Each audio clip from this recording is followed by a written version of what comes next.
आज हम बात करने वाले हैं do the impossible book by Thibaut Meurisse के बारे में। जय एक नॉर्मल लड़का था जो हमेशा अपनी लाइफ में कुछ ना कुछ स्ट्रगल करता रहता था। उसका मन हमेशा बेचैन रहता और वो किसी चीज़ में फोकस नहीं कर पाता था। डिसिप्लिन मेंटेन करना उसके लिए हमेशा एक प्रॉब्लम रहा। कभी वो पढ़ाई में पीछे रह जाता तो कभी किसी काम को ठीक से पूरा नहीं कर पाता। उसके दोस्तों और फैमिली वाले उसे अक्सर समझाते, लेकिन जय को कोई समझ नहीं आती थी। वो हमेशा सोचता कि शायद उसके अंदर कुछ कमी है और इसलिए वो कभी कुछ एक्स्ट्रॉर्डनरी नहीं कर पाएगा। जय का दिन बस ऐसे ही निकलता जा रहा था। उसके अंदर एक फ्रस्ट्रेशन थी जो धीरे धीरे बढ़ती जा रही थी। वो खुद को हर चीज़ में ऑर्डिनरी मानता था और उसे लगता था कि बड़े बड़े सपने देखना उसके बस की बात नहीं है। एक दिन वो अपने दोस्त की बर्थडे पार्टी में जा रहा था जब रास्ते में उसकी मुलाकात एक अजनबी से हुई। वो अजनबी काफ़ी काल्म और कंपोज था और उसकी आंखों में एक अलग ही कॉन्फिडेंस था। अजनबी ने जय से पूछा, क्या हुआ, तुम इतने परेशान क्यों दिख रहे हो? जय पहले तो हेजिटेट किया, लेकिन फिर उसने अपनी सारी परेशानियां उस अजनबी के सामने रख दी। मैं कुछ भी कर लूं कुछ खास नहीं कर पाता। डिसिप्लिन तो मुझसे बनता ही नहीं और मेरे सपने भी बहुत छोटे हैं, जय ने निराश होकर कहा। अजनबी ने मुस्कुराते हुए कहा, तुम्हारा सबसे बड़ा प्रॉब्लम यही है कि तुम खुद को ऑर्डिनरी मानते हो। तुम्हें बिलीव ही नहीं है कि तुम कुछ बड़ा कर सकते हो।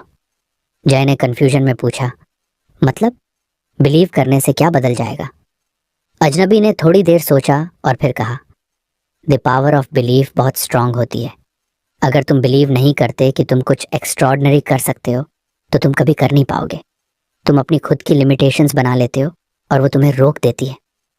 जय को समझ नहीं आया तो अजनबी ने उसे समझाते हुए कहा, जब तक तुम ये सोचते रहोगे कि तुम ऑर्डिनरी हो तब तक तुम कुछ बड़ा अचीव नहीं कर पाओगे।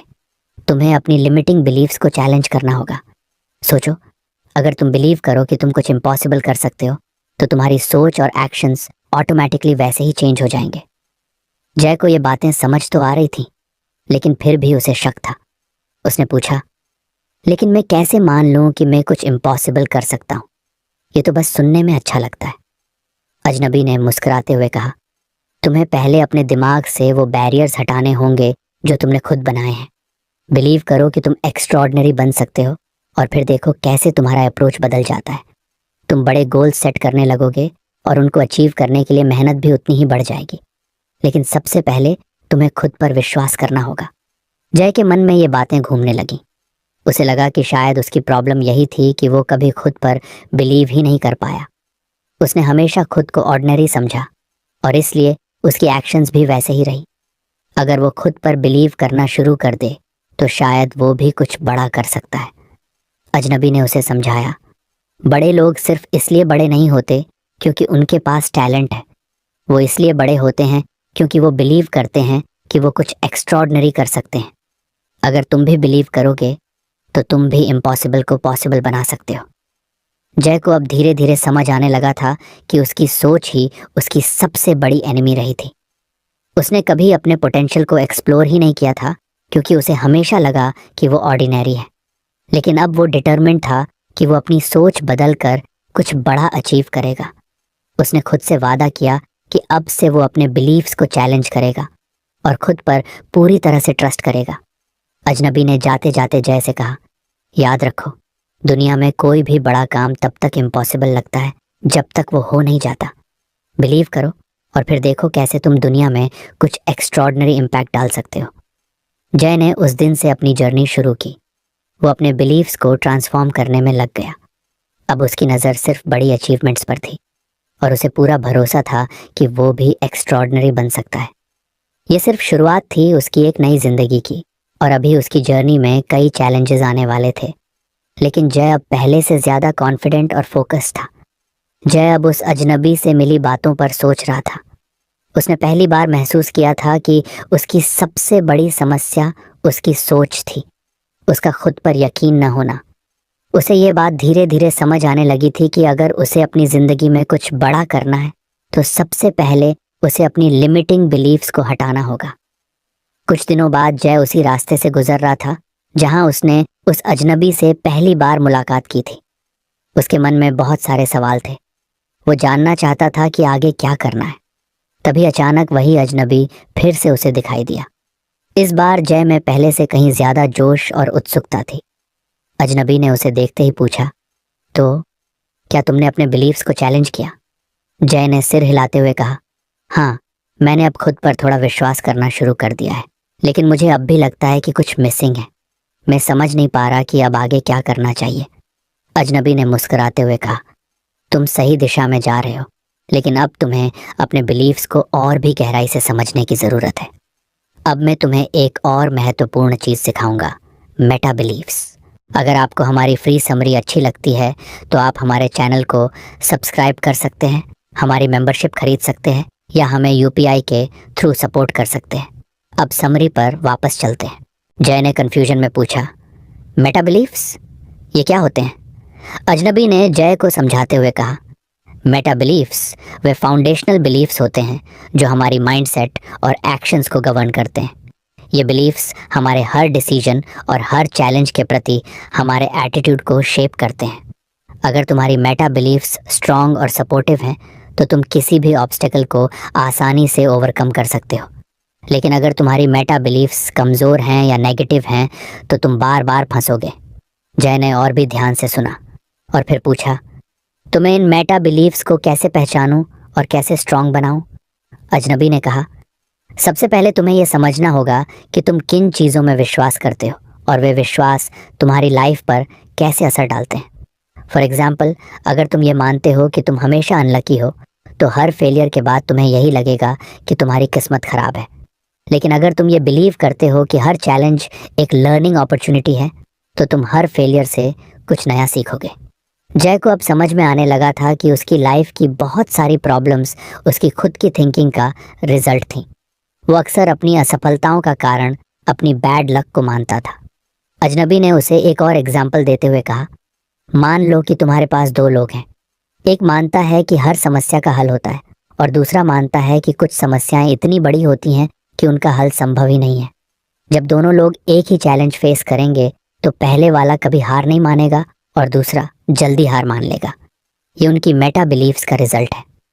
जय अब पूरी तरह से समझ चुका था कि उसकी खुद की मेटा बिलीव्स कैसी हैं। उसने हमेशा चुनौतियों से बचने की कोशिश की क्योंकि उसकी मेटा बिलीफ थी कि वो कभी बड़ा काम नहीं कर सकता। लेकिन अब उसे अपनी बिलीव्स को बदलने की ज़रूरत थी।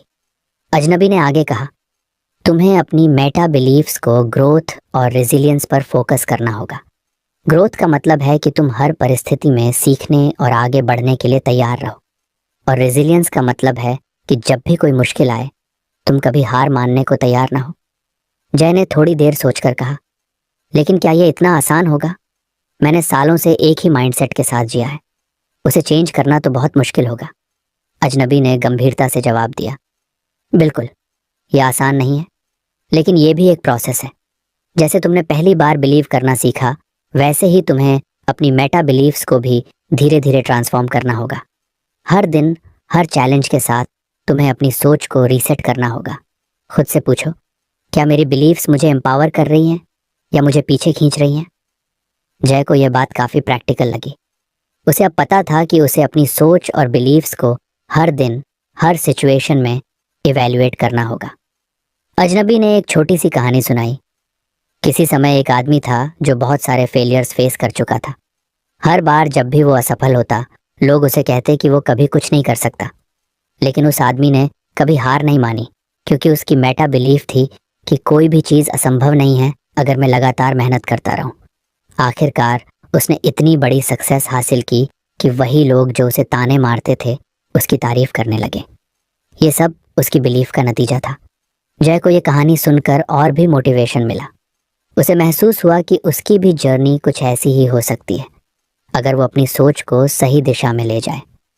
अजनबी ने आखिरी में कहा, याद रखो, चैलेंजेस तो हमेशा आएंगे, लेकिन तुम्हारी सक्सेस इस पर डिपेंड करती है कि तुम उनके बारे में क्या बिलीव करते हो।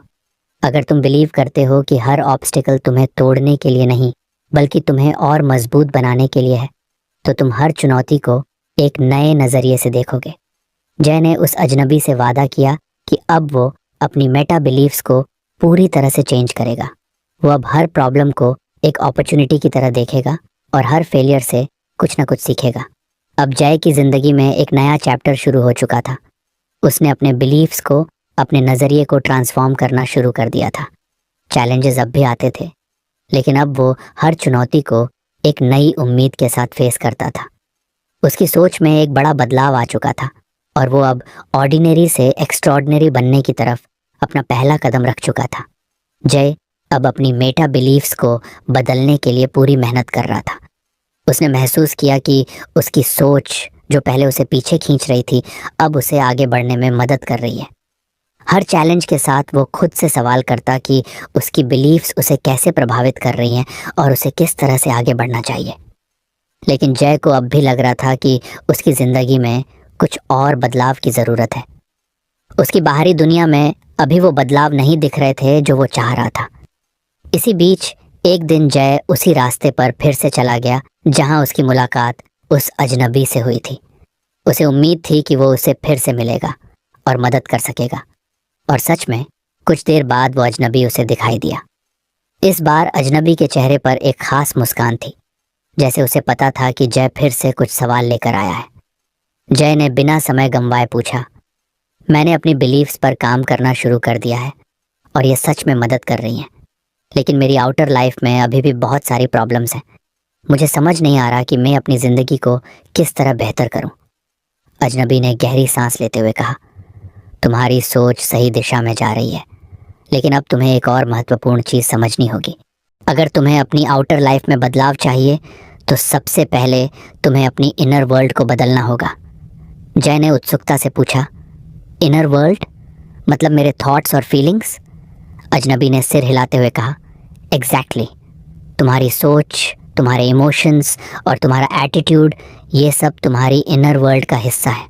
अगर तुम्हारी इनर वर्ल्ड कैओटिक है तो तुम्हारी आउटर वर्ल्ड भी वैसी ही रहेगी। लेकिन अगर तुम अपनी इनर वर्ल्ड को काम और फोकस्ड बना लो तो तुम्हारी आउटर लाइफ भी उस अनुसार बदल जाएगी। जय थोड़ा सोच में पड़ गया। उसने पूछा, लेकिन मैं अपनी इनर वर्ल्ड को कैसे बदल सकता हूँ? मुझे अपनी आउटर प्रॉब्लम्स का सामना करना होता है और वो हमेशा मुझे परेशान करती रहती हैं। अजनबी ने गंभीरता से समझाया, तुम्हारी आउटर प्रॉब्लम्स का सॉल्यूशन तुम्हारी इनर ट्रांसफॉर्मेशन में छुपा है।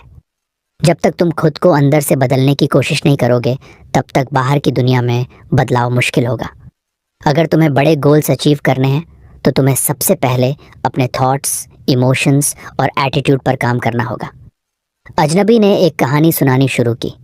एक किसान था जो हर साल फसल उगाने की कोशिश करता, लेकिन उसकी फसल हमेशा खराब हो जाती। वो हमेशा मौसम, ज़मीन या बीजों को दोष देता था। एक दिन उसकी मुलाकात एक बुद्धिमान व्यक्ति से हुई, जिसने उससे कहा कि अगर वो अपनी ज़मीन की देखभाल नहीं करेगा तो कोई भी बीज वहाँ नहीं उग सकता। किसान ने समझा कि उसकी ज़मीन ही उसकी इनर वर्ल्ड है। अगर वो उसकी देखभाल नहीं करेगा तो कोई भी फसल उगना मुश्किल है। उसने अपनी ज़मीन को ठीक करना शुरू किया और धीरे धीरे उसकी फसलें अच्छी होने लगीं। जय ने इस कहानी को ध्यान से सुना और समझा कि जैसे किसान को अपनी ज़मीन ठीक करनी पड़ी, वैसे ही उसे अपनी इनर वर्ल्ड को ठीक करना होगा। अजनबी ने कहा, इनर ट्रांसफॉर्मेशन का मतलब है कि तुम अपने थॉट्स को कंट्रोल करना सीखो। तुम्हारे इमोशंस तुम्हारी एनर्जी का हिस्सा होते हैं, और अगर तुम नेगेटिव इमोशंस जैसे डर, चिंता और गुस्सा को अपने ऊपर हावी होने दोगे तो तुम कभी फोकस नहीं कर पाओगे। लेकिन अगर तुम पॉजिटिव इमोशंस जैसे ग्रैटिट्यूड, लव और क्यूरियोसिटी को अपनी लाइफ में लाओगे तो तुम्हारी एनर्जी और क्रिएटिविटी दोनों बढ़ेंगी। जय ने सिर हिलाते हुए कहा, तो मुझे अपने थॉट्स और इमोशंस को पॉजिटिव बनाना होगा ताकि मैं अपने आउटर गोल्स को अचीव कर सकूं। अजनबी ने मुस्कुराते हुए कहा, हाँ, और सबसे बड़ी बात यह है कि तुम्हें सेल्फ मास्टरी पर फोकस करना होगा। सेल्फ मास्टरी का मतलब है कि तुम अपने माइंड और इमोशंस को पूरी तरह से कंट्रोल में रखो। जब तुम अपने अंदर के कॉन्फ्लिक्ट्स को सॉल्व कर लोगे, तब तुम्हारी बाहरी दुनिया भी स्मूथ हो जाएगी। जैसे जैसे तुम अपने अंदर बैलेंस लाओगे, वैसे वैसे तुम्हारे आसपास का एनवायरनमेंट भी तुम्हारी मदद करने लगेगा। जय को अब इस बात का एहसास हो रहा था कि उसकी ज़िंदगी में बहुत सारे कॉन्फ्लिक्ट्स उसके अंदर ही थे। वो अक्सर अपने इमोशंस पर काबू नहीं रख पाता था और उसकी सोच कभी कभी बहुत नेगेटिव हो जाती थी। उसने खुद से वादा किया कि वो अब अपनी इनर वर्ल्ड पर काम करेगा। अजनबी ने उसे एक तरीका बताया, हर सुबह मेडिटेशन करो। ये तुम्हें अपने थॉट्स को ऑब्जर्व करने और उन्हें कंट्रोल में रखने में मदद करेगा। जब तुम अपने माइंड को शांत करोगे तो तुम क्लैरिटी से सोच पाओगे और अपने गोल्स पर बेटर फोकस कर पाओगे। जय ने पहले कभी मेडिटेशन के बारे में सोचा नहीं था, लेकिन अब उसे समझ में आया कि उसे अपने माइंड और इमोशंस को शांत करना ज़रूरी है। उसने अगले दिन से मेडिटेशन शुरू करने का निश्चय किया। अजनबी ने उसे यह भी बताया कि ग्रैटिट्यूड की प्रैक्टिस करना बहुत इंपॉर्टेंट है। जब तुम उन चीज़ों के लिए थैंकफुल रहोगे जो तुम्हारे पास हैं, तो तुम्हारे इमोशंस पॉजिटिव रहेंगे, और जब तुम्हारे इमोशंस पॉजिटिव होंगे तब तुम अपनी पूरी एनर्जी और क्रिएटिविटी को अपने गोल्स की तरफ चैनल कर पाओगे। जय को ग्रैटिट्यूड की प्रैक्टिस की इंपॉर्टेंस समझ में आ गई। उसने सोचा कि वो रोज़ ग्रैटिट्यूड जर्नल लिखेगा ताकि उसकी सोच हमेशा पॉजिटिव रहे। उसने तय किया कि वो अपने अंदर के बदलाव को प्रायोरिटी देगा। अजनबी ने जाते जाते कहा, याद रखो राहुल, जब तुम अपनी इनर वर्ल्ड को बदलोगे तभी तुम्हारी आउटर वर्ल्ड में असली ट्रांसफॉर्मेशन आ पाएगा। सेल्फ मास्टरी और पर्सनल ग्रोथ तुम्हें वो स्ट्रेंथ देंगे जिससे तुम बड़े से बड़े चैलेंजेस को भी आसानी से फेस कर सकोगे। जय अब पूरी तरह मोटिवेटेड था।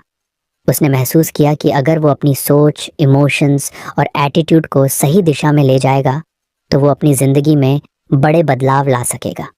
अब उसकी जर्नी सिर्फ बिलीफ्स को बदलने तक सीमित नहीं थी, बल्कि अब वो अपनी पूरी इनर वर्ल्ड को ट्रांसफॉर्म करने की दिशा में बढ़ रहा था। उसने खुद से वादा किया कि वो अपनी अंदर की दुनिया को सुधारने के लिए हर दिन मेहनत करेगा। मेडिटेशन, ग्रैटिट्यूड और सेल्फ मास्टरी उसकी लाइफ के नए पिलर्स बन गए। उसकी जर्नी अब एक नए मोड़ पर थी, जहां उसे पता था कि असली बदलाव अंदर से शुरू होते हैं। जय की जिंदगी में बदलाव धीरे धीरे साफ दिखने लगा था। उसने अपनी इनर वर्ल्ड पर काम करना शुरू किया था और उसे महसूस हुआ कि वो अब पहले से ज़्यादा शांत, फोकस्ड और एनर्जाइज्ड महसूस कर रहा था। मेडिटेशन और ग्रैटिट्यूड की प्रैक्टिस ने उसकी सोच और इमोशंस को सही दिशा दी थी, लेकिन उसे अभी भी अपने बड़े लक्ष्यों तक पहुंचने में कुछ कमी महसूस हो रही थी। एक दिन जब जय अपने काम से थक कर वापस घर जा रहा था, उसे फिर वही अजनबी दिखाई दिया। इस बार उसकी आंखों में एक और गहरा संदेश छुपा हुआ था। जय ने उसे दूर से ही पहचान लिया और मुस्कुराते हुए उसके पास चला गया। तुम फिर से मिले, जय ने कहा। अजनबी मुस्कुराया और बोला, हाँ, क्योंकि तुम्हारी जर्नी अभी खत्म नहीं हुई है। तुमने अपनी बिलीफ्स और इनर वर्ल्ड पर काम करना शुरू कर दिया है और ये एक बहुत बड़ा कदम है, लेकिन अभी एक और महत्वपूर्ण चीज़ है जिसे तुम्हें समझना होगा। जय ने उत्सुकता से पूछा, अब क्या सीखने को है? अजनबी ने शांत भाव से कहा, अब वक्त है कि तुम अपनी सराउंडिंग्स पर ध्यान दो। तुम्हें अपने आसपास का माहौल बदलना होगा। जो लोग तुम्हारे आसपास हैं वो तुम्हारी सोच, तुम्हारे लक्ष्यों और तुम्हारी पूरी जिंदगी पर गहरा प्रभाव डालते हैं।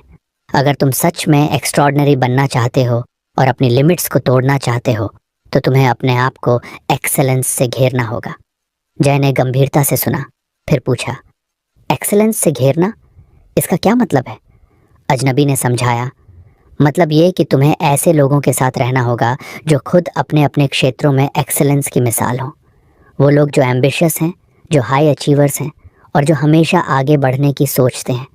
जब तुम ऐसे लोगों के साथ समय बिताओगे तो उनकी एनर्जी, उनकी माइंडसेट और उनके गोल्स तुम्हें भी इंस्पायर करेंगे। जय को यह विचार अच्छा लगा, लेकिन वो थोड़ा उलझा हुआ भी था। लेकिन मैं ऐसे लोगों से कैसे मिल सकता हूँ?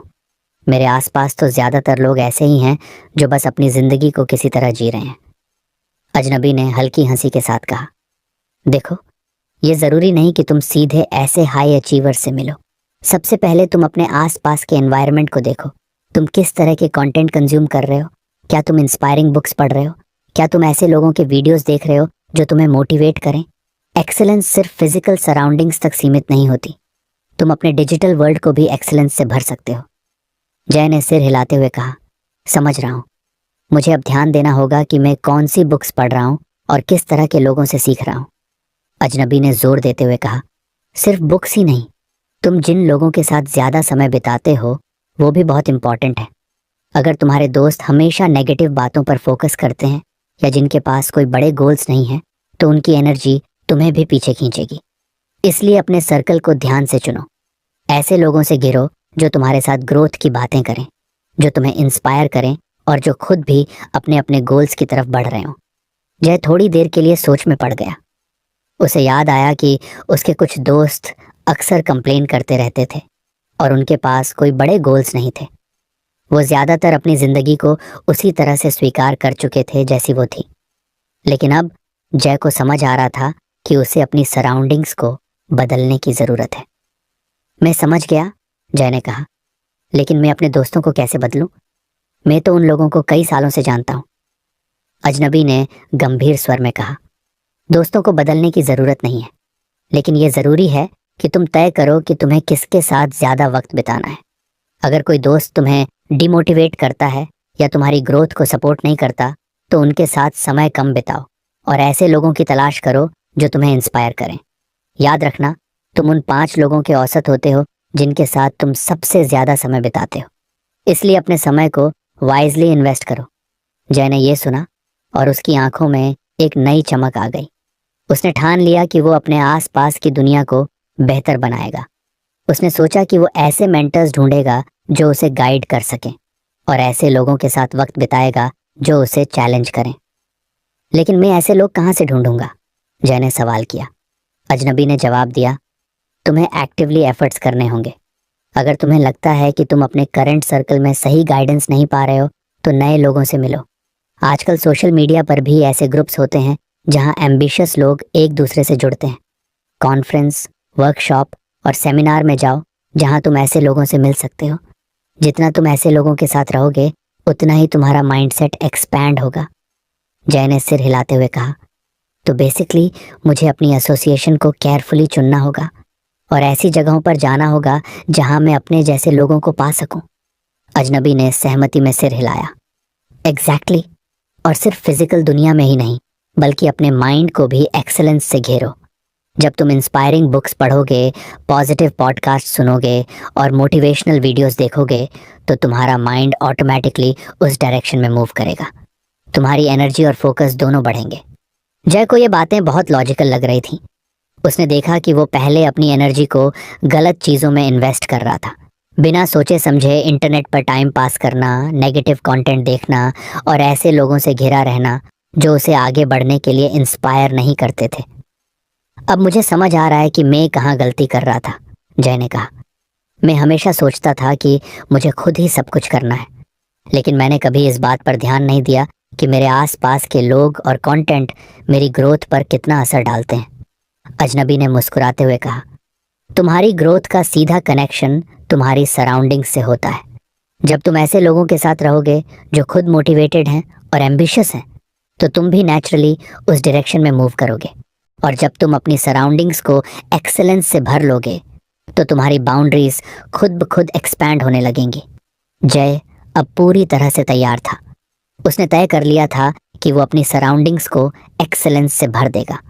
उसने उन लोगों की एक लिस्ट बनानी शुरू की जो उसे इंस्पायर करते थे, चाहे वो ऑथर्स हों, मोटिवेशनल स्पीकर्स या सक्सेसफुल एंटरप्रेन्योर्स। उसने अपनी सोशल मीडिया फीड को भी फिल्टर करना शुरू किया ताकि उसे सिर्फ वो कंटेंट मिले जो उसे अपलिफ्ट करे। उसने अपने कुछ दोस्तों से थोड़ी दूरी बनानी शुरू की जो उसे हमेशा डिमोटिवेट करते थे। अगले कुछ हफ्तों में जय ने अपने लाइफ में कई बदलाव किए। उसने न्यू फ्रेंड्स बनाए जो एम्बिशियस थे और जिन्होंने उसकी थिंकिंग को चैलेंज किया। उसने नई बुक्स पढ़नी शुरू की जो उसके माइंडसेट को ग्रो करने में मदद कर रही थी। और सबसे बड़ी बात, उसने अपने आप को उन चीज़ों से घेर लिया जो उसे मोटिवेट करती थीं और उसकी ग्रोथ को सपोर्ट करती थीं। अजनबी ने जाते जाते जय को एक आखिरी सलाह दी, सराउंड योरसेल्फ विद एक्सेलेंस और देखो कैसे तुम्हारी ज़िंदगी बदलती है। तुम जितनी एक्सेलेंस अपनी लाइफ में लाओगे उतने ही बड़े गोल्स अचीव कर पाओगे। अब तुम्हारी जर्नी असली रूप से शुरू हो चुकी है। जय ने अपनी जर्नी को और भी ज़्यादा उत्साह के साथ कंटिन्यू किया। उसे अब पता था कि असली स्ट्रेंथ सिर्फ उसकी इनर वर्ल्ड में ही नहीं थी बल्कि उसकी सराउंडिंग्स का भी उसकी सक्सेस पर गहरा असर था। अब उसकी ज़िंदगी का हर पहलू एक्सेलेंस की ओर बढ़ रहा था और वो अपनी लिमिट्स को तोड़कर आगे बढ़ने के लिए पूरी तरह तैयार था। जय की ज़िंदगी अब बिल्कुल बदल चुकी थी। उसने अपने आसपास की दुनिया को एक्सेलेंस से भर लिया था। वह अब ऐसे लोगों के साथ था जो उसे इंस्पायर करते थे और जिनसे वह लगातार सीख रहा था। उसकी सोच पहले से कहीं ज़्यादा खुल चुकी थी। और वह अपने बड़े लक्ष्यों को लेकर और भी ज़्यादा गंभीर हो गया था। लेकिन कुछ ऐसा था जिसे वह अब भी मिस कर रहा था। अपनी प्रोडक्टिविटी को अगले स्तर तक कैसे ले जाए ताकि वह अपने जीवन में और भी बड़े बदलाव कर सके। एक दिन जब जय अपने नए रूटीन के साथ काफ़ी अच्छा महसूस कर रहा था, वह फिर से उसी अजनबी से टकरा गया। इस बार अजनबी ने उसे देखकर मुस्कुराते हुए कहा, तुम्हारी जर्नी काफ़ी दूर आ चुकी है, लेकिन अभी और भी कुछ है जो तुम्हें सीखना बाकी है। जय ने उत्सुकता से कहा, हाँ, मैंने अपनी सराउंडिंग्स को बदल लिया है और अब मैं खुद को काफ़ी ज़्यादा मोटिवेटेड महसूस करता हूँ। लेकिन मैं जानता हूँ कि अभी और कुछ सीखना बाकी है। अब क्या सीखने की बारी है? अजनबी ने गहरी सांस लेते हुए कहा, अब वक्त आ गया है कि तुम टेक्नोलॉजी को लेवरेज करना सीखो। ये 21वीं सदी है और अगर तुम सच में एक्स्ट्रॉर्डिनरी बनना चाहते हो और अपने काम का इम्पैक्ट बढ़ाना चाहते हो तो तुम्हें टेक्नोलॉजी को समझना और उसे अपने फ़ायदे के लिए इस्तेमाल करना सीखना होगा। जय थोड़ा चौंक गया। उसने टेक्नोलॉजी के बारे में तो सुना था, लेकिन उसे कभी इस एंगल से नहीं देखा था। टेक्नोलॉजी? पर मेन तो अभी अपनी सोच और सराउंडिंग्स पर काम कर रहा हूँ। इसका मेरी प्रोडक्टिविटी से क्या लेना देना? अजनबी ने समझाया, टेक्नोलॉजी सिर्फ गैजेट्स और मशीन्स नहीं है। ये एक ऐसा टूल है जो तुम्हारी प्रोडक्टिविटी को कई गुना बढ़ा सकता है। अगर तुम इसे सही तरह से इस्तेमाल करोगे तो तुम मंडेन टास्क्स को ऑटोमेट कर सकते हो, अपनी एफिशिएंसी बढ़ा सकते हो और उन कामों पर ज़्यादा ध्यान दे सकते हो जो असल में इम्पॉर्टेंट है। और जब तुम ऐसा करोगे तो तुम्हारे पास और भी ज़्यादा वक्त और एनर्जी होगी ताकि तुम इम्पैक्टफुल काम कर सको। जय ने ध्यान से सुना। तुम कहना चाहते हो कि मैं टेक्नोलॉजी का इस्तेमाल करके अपनी प्रोडक्टिविटी बढ़ा सकता हूँ? अजनबी ने सिर हिलाते हुए कहा, बिल्कुल। Think about it. कितना समय तुम रोज़मर्रा के कामों में बर्बाद कर देते हो? ईमेल्स चेक करना, मीटिंग्स अटेंड करना, छोटे मोटे टास्क्स करना जो असल में तुम्हारे गोल्स के लिए इम्पॉर्टेंट नहीं है। अब सोचो, अगर ये सब काम ऑटोमेटिकली हो जाएं तो तुम क्या करोगे? तुम उस वक्त को उन चीज़ों में इन्वेस्ट कर सकते हो जो तुम्हारी ज़िंदगी को एक नए लेवल पर ले जाएंगी। जय को अब समझ में आ रहा था कि टेक्नोलॉजी उसकी प्रोडक्टिविटी को कैसे बूस्ट कर सकती है। उसने सवाल किया, लेकिन मुझे कहाँ से शुरू करना चाहिए? टेक्नोलॉजी का सही इस्तेमाल कैसे करूँ? अजनबी ने एक नोटबुक निकाली और उसमें कुछ पॉइंट्स लिखते हुए कहा, शुरुआत करने के लिए सबसे पहले तुम्हें अपनी प्राथमिकताएं स्पष्ट करनी होंगी। देखो, टेक्नोलॉजी तुम्हारे लिए तभी यूज़फुल होगी जब तुम जानोगे कि तुम्हारा मोस्ट इम्पॉर्टेंट काम क्या है। इसलिए सबसे पहले ये समझो कि तुम्हारे सबसे बड़े गोल्स क्या हैं और तुम्हारे दिन में कौन से काम ऐसे हैं जो उन गोल्स की तरफ कंट्रीब्यूट नहीं कर रहे। जय ने कुछ देर सोचा, फिर बोला, ठीक है, तो सबसे पहले मुझे अपनी प्रायोरिटीज़ पर ध्यान देना होगा। और उसके बाद अजनबी ने कहा, तुम्हें टेक्नोलॉजी का इस्तेमाल करके उन टास्क्स को ऑटोमेट करना होगा जो रेपिटेटिव हैं और जो तुम्हारा ज़्यादा समय ले रहे हैं। उदाहरण के लिए, तुम्हारे डेली टास्क्स को मैनेज करने के लिए तुम प्रोडक्टिविटी ऐप्स का इस्तेमाल कर सकते हो। ऐसे कई टूल्स हैं जो तुम्हें टाइम मैनेजमेंट, टास्क ट्रैकिंग और वर्क फ्लो को ऑर्गेनाइज करने में मदद कर सकते हैं। इससे तुम्हारे काम ज़्यादा ऑर्गेनाइज्ड और एफिशिएंट हो जाएंगे। जय ने सिर हिलाते हुए कहा, मतलब मुझे अपनी डेली रूटीन को स्ट्रीमलाइन करना होगा और टेक्नोलॉजी के टूल्स को इफ़ेक्टिवली यूज़ करना होगा। लेकिन मुझे और कौन से टूल्स हेल्पफुल हो सकते हैं? जय को यह बात बेहद इंटरेस्टिंग लगी। उसने कभी नहीं सोचा था कि टेक्नोलॉजी इस तरह से उसकी प्रोडक्टिविटी को इम्पैक्ट कर सकती है। लेकिन मेरे जैसे साधारण इंसान के लिए क्या ये सब चीज़ें आसानी से एक्सेसिबल हैं? उसने पूछा। अजनबी ने जवाब दिया, बिल्कुल। आजकल टेक्नोलॉजी इतनी एक्सेसिबल हो चुकी है कि हर कोई इसका इस्तेमाल कर सकता है। तुम्हारे पास एक स्मार्टफोन है, इंटरनेट है और एक स्ट्रॉन्ग विल पावर है। बस इतना काफ़ी है। तुम्हें बस शुरुआत करनी है और धीरे धीरे इन टूल्स का इस्तेमाल सीखना है। जय ने उत्साह के साथ कहा, मैं समझ गया। मैं टेक्नोलॉजी का सही इस्तेमाल करके अपनी प्रोडक्टिविटी को बढ़ाऊंगा और उन टास्क्स पर ज़्यादा ध्यान दूंगा जो मेरी ग्रोथ और इम्पैक्ट के लिए इम्पॉर्टेंट है। लेकिन मुझे और क्या सीखना चाहिए? अजनबी ने गहरी सांस लेते हुए कहा, टेक्नोलॉजी का एक और बड़ा फ़ायदा है। तुम इसके ज़रिए दुनिया में कहीं भी लोगों से कनेक्ट कर सकते हो और अपने इम्पैक्ट को ग्लोबल लेवल तक ले जा सकते हो। सोशल मीडिया प्लेटफॉर्म्स और नेटवर्किंग टूल्स का सही इस्तेमाल करके तुम अपने काम को दुनिया के सामने शोकेस कर सकते हो और उन लोगों तक पहुंच सकते हो जो तुम्हारी स्किल्स और नॉलेज से बेनिफिट ले सकते हैं। जय की आंखों में चमक आ गई। उसे अब समझ में आ रहा था कि टेक्नोलॉजी सिर्फ प्रोडक्टिविटी के लिए नहीं बल्कि इम्पैक्ट बढ़ाने के लिए भी कितनी ज़रूरी हो सकती है। उसने कहा, मतलब टेक्नोलॉजी सिर्फ मेरे पर्सनल कामों को ऑर्गेनाइज करने में मदद नहीं करेगी बल्कि मुझे उन लोगों तक पहुंचने में भी मदद करेगी जो मेरे काम से इंस्पायर हो सकते हैं। एग्जैक्टली, अजनबी ने कहा, तुम डिजिटल टूल्स और प्लेटफॉर्म्स का इस्तेमाल करके अपने काम को एम्पलीफाई कर सकते हो। आज की दुनिया में टेक्नोलॉजी के ज़रिए कुछ भी इम्पॉसिबल नहीं है। तुम अपने नॉलेज को एक वाइडर ऑडियंस तक पहुंचा सकते हो और अपने काम का इम्पैक्ट बढ़ा सकते हो। जय ने सोचा कि उसे अब अपनी प्रेजेंस को भी डिजिटल प्लेटफॉर्म्स पर बढ़ाना होगा। उसने फैसला किया कि वो अपने स्किल्स और नॉलेज को शेयर करने के लिए सोशल मीडिया का सही इस्तेमाल करेगा ताकि उसकी जर्नी और भी लोगों तक पहुंच सके। उसने यह भी सोचा कि वो अपनी वेबसाइट बनाएगा जहां वो अपनी लर्निंग्स को शेयर कर सके और लोगों को इंस्पायर कर सके। अजनबी ने जाते जाते कहा, टेक्नोलॉजी का सही इस्तेमाल करके तुम अपनी प्रोडक्टिविटी और इम्पैक्ट दोनों को बढ़ा सकते हो। रिमेंबर, जो लोग टेक्नोलॉजी को इग्नोर करते हैं वो पीछे छूट जाते हैं। तुम्हें इसका लीवरेज लेना है ताकि तुम एक्स्ट्रॉर्डनरी बन सको और दुनिया पर अपना इम्पैक्ट छोड़ सको। जय ने पूरी तरह से ठान लिया था कि वो अब टेक्नोलॉजी का इस्तेमाल करके अपनी प्रोडक्टिविटी को बढ़ाएगा और अपना इम्पैक्ट ग्लोबल लेवल तक ले जाएगा। उसने तुरंत अपने दिन के टास्क्स को एनालाइज करना शुरू किया और देखा कि कौन से टास्क्स रिपीटेटिव हैं जिन्हें वो ऑटोमेट कर सकता है। उसने नए प्रोडक्टिविटी टूल्स को एक्सप्लोर किया और अपने काम को एफिशिएंटली मैनेज करने के लिए उन्हें इम्प्लीमेंट किया। अब जय का जीवन पूरी तरह ऑर्गेनाइज था। वो हर दिन टेक्नोलॉजी का इस्तेमाल करके अपना समय बचा रहा था और उसे उन कामों में इन्वेस्ट कर रहा था जो उसके लक्ष्यों को डायरेक्ट सपोर्ट कर रहे थे। उसकी एफिशिएंसी बढ़ गई थी और उसने महसूस किया कि अब उसके पास और भी ज़्यादा समय था जिससे वो अपने बड़े गोल्स की ओर बढ़ सके। इसके साथ ही उसने सोशल मीडिया पर अपनी प्रेजेंस बढ़ाई जहां वो अपनी जर्नी और लर्निंग्स को लोगों के साथ शेयर करता था। जय की जर्नी अब नई दिशा में जा चुकी थी।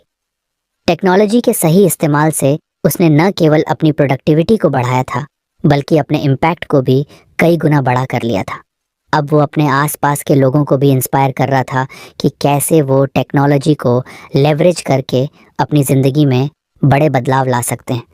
उसकी कहानी अभी भी जारी थी और वो हर दिन कुछ नया सीख रहा था, कुछ नया कर रहा था और हर दिन एक्स्ट्रॉर्डनरी बनने की ओर एक कदम और आगे बढ़ रहा था।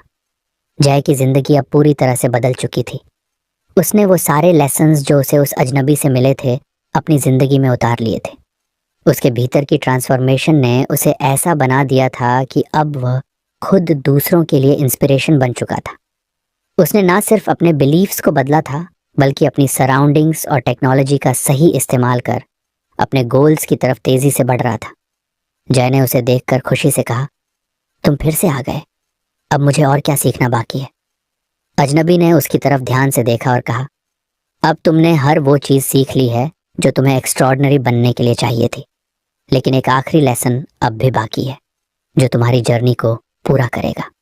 जय ने चौंकते हुए कहा, आखिरी लेसन? और वो क्या है? अजनबी ने धीरे से कहा, यह लेसन है गिविंग बैक। तुम्हें अब यह समझना होगा कि जितना तुमने इस जर्नी में सीखा है उसे वापस इस दुनिया को देना भी उतना ही ज़रूरी है। अपनी नॉलेज, स्किल्स और रिसोर्सेज को दूसरों के साथ शेयर करना ही तुम्हारी असली विक्ट्री होगी। जय चुपचाप सुनता रहा। गिविंग बैक, ये कॉन्सेप्ट उसके लिए नया था, लेकिन अब जब उसने सुना तो उसे यह बात बेहद मीनिंगफुल लगी। उसने खुद के अंदर झांका और महसूस किया कि जितनी सक्सेस उसने पाई थी उसका असली मकसद सिर्फ खुद को सक्सेसफुल बनाना नहीं था। उसे इस सक्सेस का इस्तेमाल उन लोगों के लिए करना चाहिए था जो अभी भी अपनी ज़िंदगी में स्ट्रगल कर रहे थे जैसे वो खुद कभी किया करता था। तो फ्रेंड्स, ये थी हमारी आज की बुक समरी। आपको कैसी लगी?